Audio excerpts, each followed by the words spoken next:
Good night, good afternoon from Chile, from the other side of the Pacific Ocean. I'm really happy to be here and to share some information and thoughts and also some reflections on ongoing processes with you today.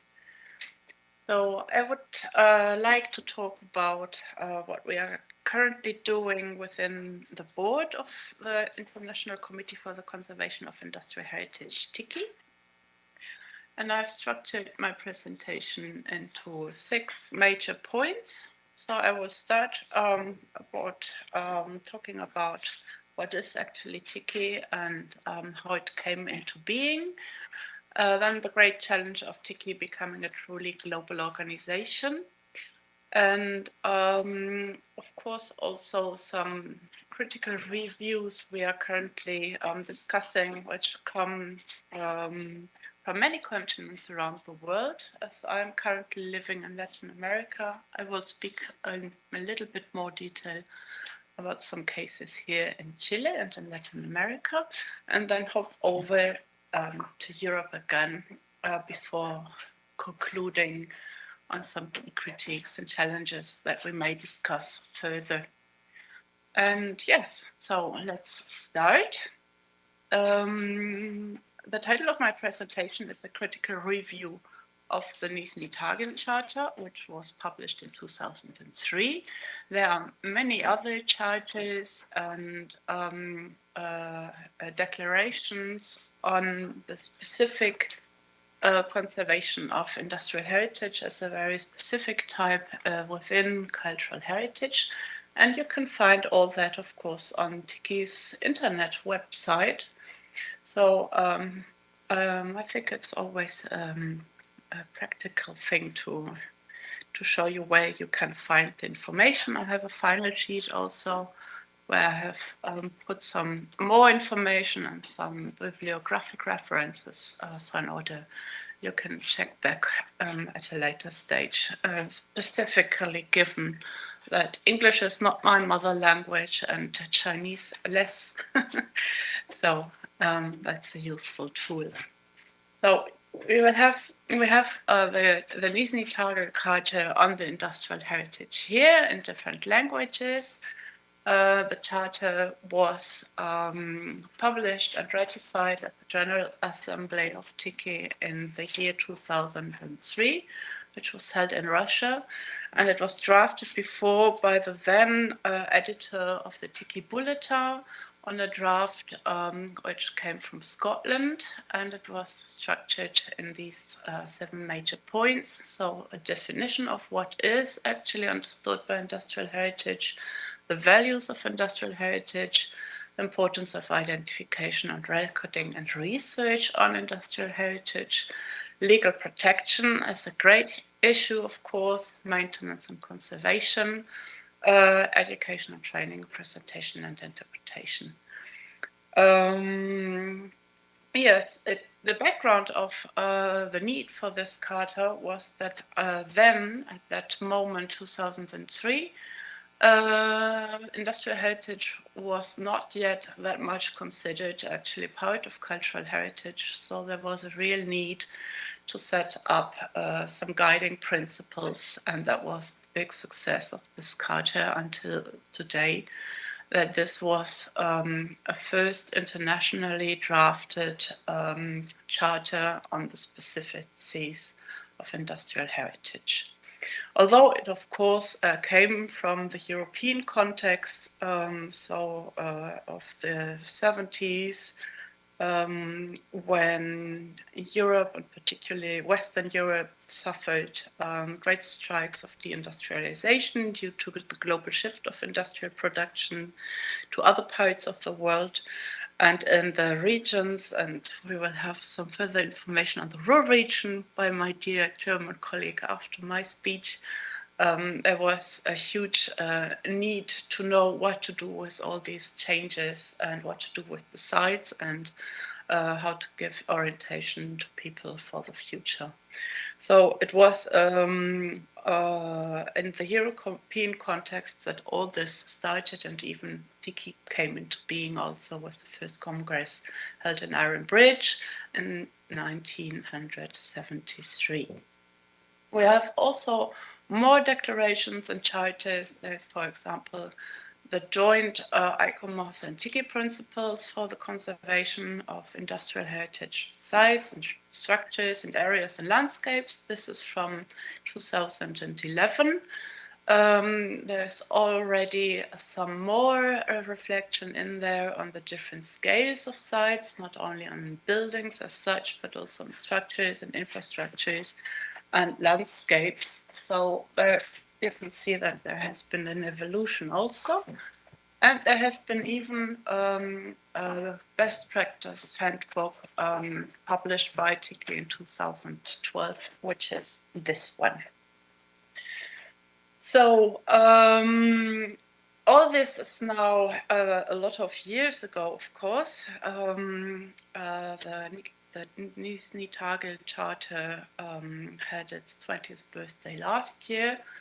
And we are in a very much changing world, and TICCIH is also changing quite a lot. So what we did when Miles Oglethorpe became president of TICCIH back in 2018, and myself I took on as Secretary General in 2019, was to open up our membership to more global scope. This was reflected, for example, in this membership campaign, which started in 2020 and is ongoing. So we have all these posters translated into a lot of languages. And the most recent one is traditional Chinese, which you have here.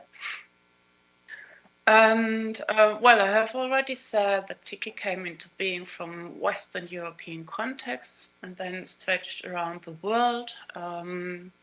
You have on the upper right-hand side here the book covers of the Congress proceedings of the first three Congresses, which were held in 73 in Iron Bridge, 75 in Bochum, in the Ruhr region, and in 78 in Sweden, in Stockholm. And I should draw your attention on the three bigger pictures I put here, which is the first one at the left, the first Congress TICCIH ever held in Asia, which was precisely in Taiwan in 2012, organized by Zhao Weilin. We had a first World Congress of TICCIH held in Latin America in Chile in the year 2018, also a major point. And the last one we held was in 2022 in Canada. The next one will be in 2025, next year in Sweden again. And what is interesting about the Congress themes is that these are also evolving to a more global scope. So, for example, the Taiwan Congress was titled Post-Colonialism and Reinterpretation of Industrial Heritage. In the Montreal Congress 2 years ago, we had a very huge session which was running over 3 days, which was titled Industrial Heritage from a Global Perspective, where we invited a lot of colleagues from around the world to contribute with their reflections on the need to reconceptualize industrial heritage, to include the specific viewpoints of the very specific situations on the ground around the world, which are of course completely different in countries like Chile or Africa when you compare them with countries where all the fundamental declarations have been drafted. So coming into a bit more detail on the critical review and the critiques that are being pushed forward by colleagues from outside Europe, we have these very interesting 2 declarations from Asia, which I of course had to quote here. The first one was, it's also way back already, 2011, from the network of the Modern Asian Architects Network that are pushing forward specific viewpoints from Asia concerning industrial heritage.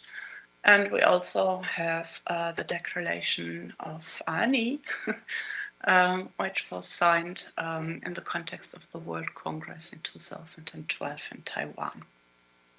But of course, you are the experts for the situation in Asia. I have not been back to Taiwan since I have been there in the World Congress in 2012. I hope to be back at some point to continue these very interesting reflections from a global perspective on industrial heritage at some point. But today, of course, I would like to focus on the critiques that are coming from Latin America, because I'm really into this as a first point of my critical revision for hopping over to Europe again. So I will show you 4 cases to make some points which come around Chile, which is where I am now. And the conclusion of this will be to show you that the local realities really condition what is considered relevant and not relevant in terms of definitions and studying and so on, all the things that have to do with the conservation of industrial heritage. The 4 points are first on research, and then on community museums and sharing heritage locally. What does that mean? And also the concept which I discovered here in Latin American context, which I found really interesting, of insurgent heritage. And we also have some interesting activities going on even on the continental Latin American level. So doing research on industrial heritage in the Chilean context precisely, which is actually what I do, is not that easy, because I still find some people that consider that industrial heritage and even ruins are not at all heritage. It's not beautiful. It's a lot to do with imperialism, with destruction of indigenous lands, with destruction of natural environments. So it's not at all easy to talk about this in heritage terms. I'm very focused on the German electrification in Chile, which I found out that actually Berlin actors have been electrifying the most important port city on the western coast of South America, which is Valparaiso, which has been declared a World Heritage Site because of that also in 2003. And that is where I am sitting now. And it is actually almost 4 o'clock in the morning here. So excuse me when my English is not that good. I'm a little bit tired. So research is one point which is interesting here. It's getting stronger and stronger. We already have a very nice industrial heritage community all over the different parts of the country. And what is very interesting in the Chilean context, which is a very neoliberal country also, is that all that you can do and achieve with industrial heritage comes pretty much from the communities. So working with the local communities and with community museums is very, very, very important to make your point. Myself, I'm working here with a very small museum in the hinterland of the port city, where I have a dear colleague of mine who is an anthropologist and directing this small community museum. She is doing a lot of oral history with former workers of the hydroelectric plant, doing a lot of field trips, working a lot with school children, and she's actually not focused at all on industrial heritage, but also links industrial with natural heritage. So it's really an integrative understanding of what the local heritages of different kinds actually mean to the local people. It is, perhaps I stay at this point, one more sentence. It is not at all easy, especially in the Chilean context, to have this kind of cooperation from the academic world with the local communities, because the university system here in Chile is not really eager to promote this kind of cooperations. So it's really difficult for structural reasons, and it's also different because, of course, we talk very different languages. We have different kinds of speed. And it's a huge intellectual and also human effort to be working together. And it becomes, of course, even more complex when you want to talk about a site which has been built by German actors and should be considered actually a part of Berlin's industrial heritage also. So making connecting points between sites that are far away but very connected to the urban history of two cities is what I call sharing industrial heritage locally. So we did this with students here in Valparaiso. We took on some models that have been developed already by myself 10 years ago when we started up the Berlin Center for Industrial Heritage. And we keep working with the people in Berlin, and I will actually travel there in May to do some further coordination work. So we took on these very nice sheets to explain industrial heritage in the region and also specific sites, and adapted that to Chile. I did that in Spanish, but of course translated also back to German in order to promote this also in Berlin. And we actually elaborated a whole characterization of all the different sites that have to do with the historic electrification process of the World Heritage city of Valparaiso, including the financing part. You know that the construction of infrastructure systems very much depend on capital, and specifically when it's large-scale infrastructures. We of course also included a sheet that explains that there is a local museum where you can go to know more.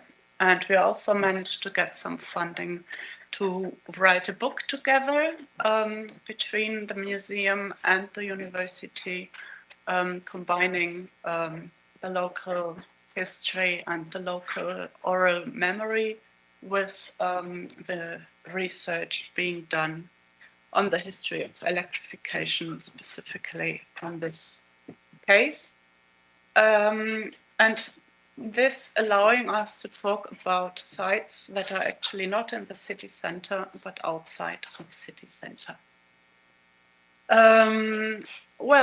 That is already showing us that the need to cooperate between very different kinds of actors here in Chile is really big, and it is complex, and it gets even more complex in territories like this one. This one is in the south of Chile, a former coal mining region, in the Biobío region. The center of coal mining exploitation was a city called Lota. And what you have here is a different site.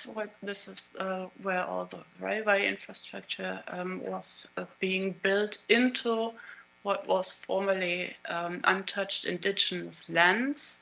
So you can imagine the huge conflict that was there at the end of the 19th century, when the more Western-style capitalist logic of industrialization and modernization came into these lands, where people had completely different imaginaries and kinds of understanding the world and also cosmologies. Nevertheless, mining was a very important point here, and when the mine closed, the miners stood up and fought for the conservation of their industrial heritage, which is a very interesting point. There are also comparative studies ongoing between the Lota region and the Ruhr region in Germany, which is a colleague of mine who is working on that. Very interesting, because there are a lot of, I could speak for hours about this, but I will not do that, of course.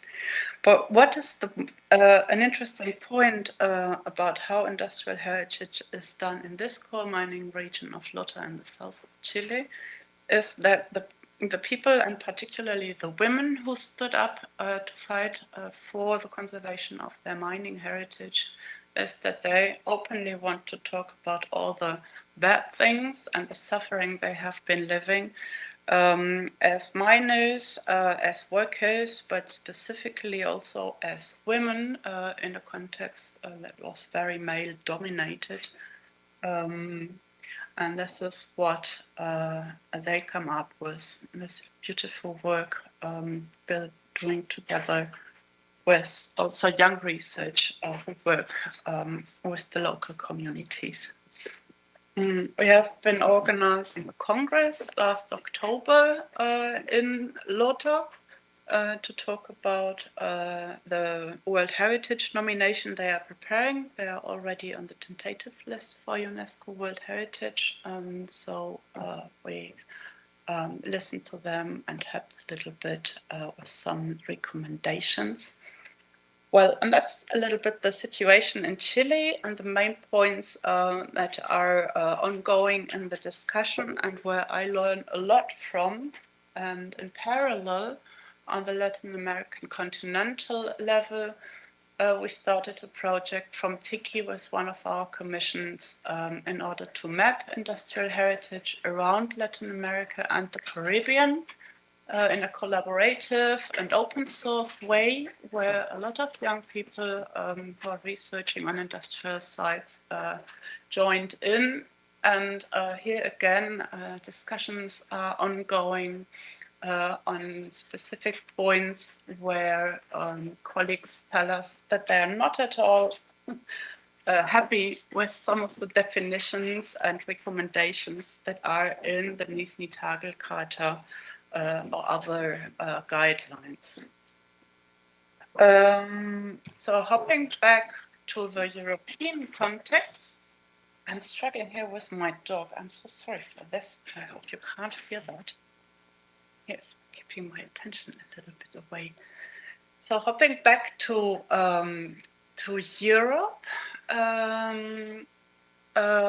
this is the other side of what we are doing here in Valparaiso. We work with the Berlin colleagues, I already mentioned them, of the Berlin Center for Industrial Heritage, who have also an online map going on as a project where my suggestion is and was and keeps being that they should enlarge the scale of their map to also include sites that have to do with Berlin's pioneering position on the electrification of the world, in order to also include sites like ours, which would be very helpful for us in order to have more attention being paid to the sites that really need some support and more publicity. They also highlight, of course, other types of industrial heritage. Breweries are very famous. I know you have some very good breweries also in Taipei. I have been there in one. I remember that very well, so I wanted to take this picture in. And yes, so these colleagues are also working a lot on Berlin's industrial heritage and publish a lot. But I have sometimes the problem that we are not talking about the same thing, actually. So there are these different narratives you can construct, whether you want to say that this has been a great contribution to modernization and to progress and development, or you could also take it the other way around and say this has been quite creating dependency and a lot of exploitation and a lot of pollution. So there's always also a negative side about industrial heritage, which makes it not that beautiful and not that easy to deal with. There are also some colleagues I like to discuss with that don't even understand that it is important to connect intercontinentally and internationally. I have met some people who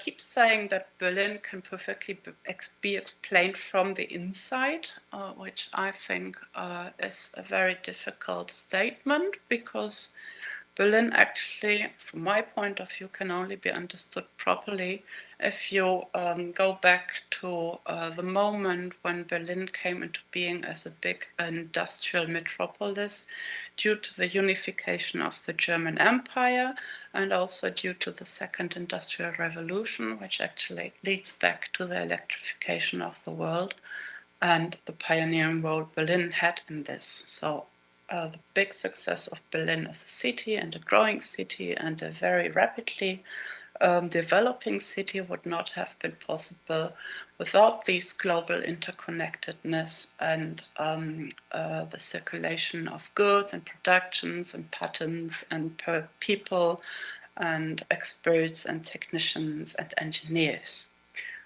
And so on. So I think this kind of things are really necessary to do much more in the future, and that is also a hope I have myself, being Secretary General of TICCIH, that this kind of interconnections by the heritage people could be done more easily and could be also promoted much more and helped.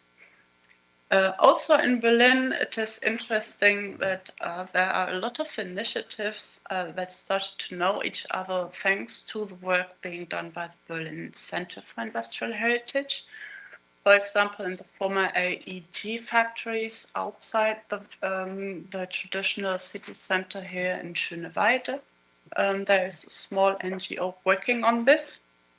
And it is also strategically important to think about the urban peripheries, because a lot of industrial heritage is in the urban peripheries.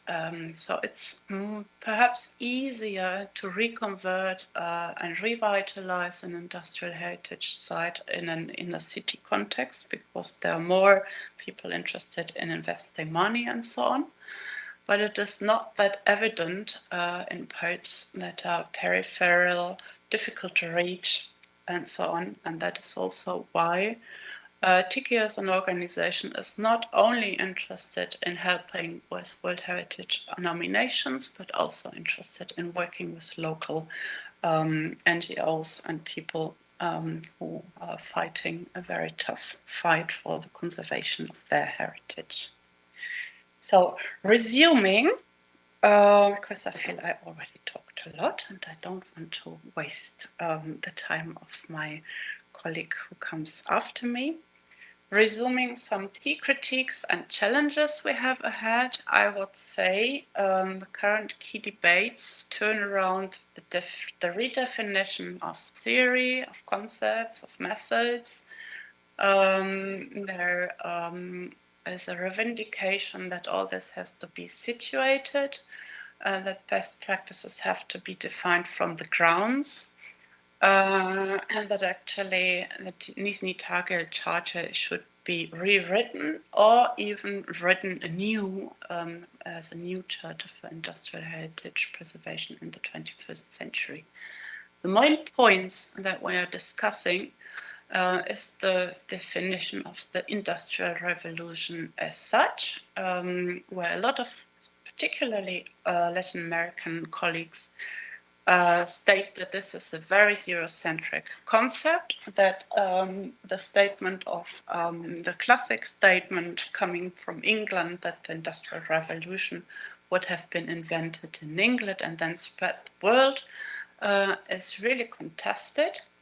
Cuban colleagues and also Venezuelan colleagues like to contrast this by saying this is only having this moment in the development of technology was perhaps a very important one, but the most important point was actually the expansion of European economic system and production methods to other parts of the world, which took place in the context of the colonization of the world by European empires. So that is one point. Should we not put the starting point of industrial heritage much earlier on and include also other time periods. Another point is the state of conservation and concepts authenticity and integrity, knowing that the situation and particularly the financial resources are very different in great parts of the world from those that can be found in European countries where the guidelines and the charters have been drafted so far.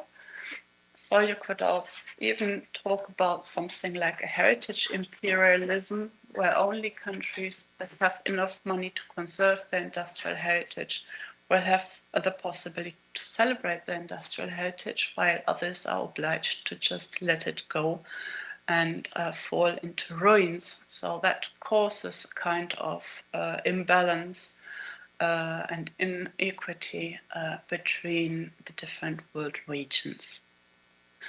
I'm hopping over some points. In the Latin American context, and particularly at the last Latin American Congress we have held in Mexico last year, also 4 points have been put as main axes to be discussed further on the table. One is the one I have already talked about quite a lot, about historic global power relations and specific use that are different from the different world regions. The second one is governance, which I also mentioned, the challenge of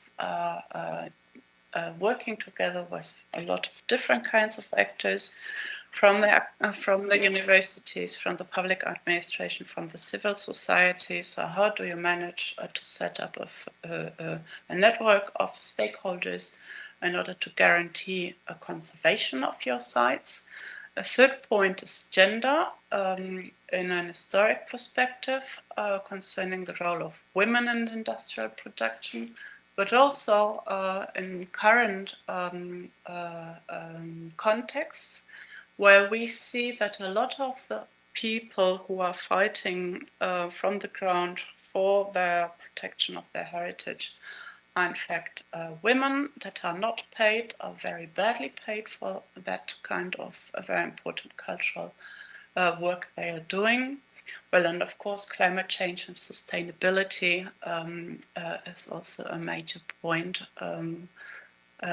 where we know that in Latin American context, with all the climate change happening, there are risks that have to be framed much better and more specifically. And what I find myself personally very interesting and inspiring in the Latin American context, talking about industrial heritage, is the point that these kind of classically extractivist industries have so much abused of natural and human resources over the past centuries that there is in fact a whole ethical question involved, a moral responsibility also of nations or companies to heal what has been done. So somehow this connects even to topics like global justice and human rights. We are working on this very big questions and the tasks ahead in TICCIH. Recently, in the form of different commissions we have been creating. One in particular is revising the Nizhny Tagil Charter with the aim to have this as a first draft ready for the next World Congress, which will be held next year in Sweden. And all that we do, we try to organize this as much as possible, actively listening to our colleagues from other sources and in a horizontal and pluralistic and collaborative way. We are happy and lucky to be able to do this with more female and younger colleagues on the board since the last World Congress. You know that always a third of the board gets re-elected at every World Congress every 3 years. So we are happy to now also have a more global board with Mulchri from India, and Jiping from China, Camilo from Mexico, Carolina from Spain, Leonor from Portugal, who even took on as treasurer, and Mirhan from Egypt. In addition to the people that are already on the board and stay there and will hopefully stay there for a very long time, such as Xiao Wei Lin. So that is me done. Thank you very much, and I hope to see you in Sweden next year.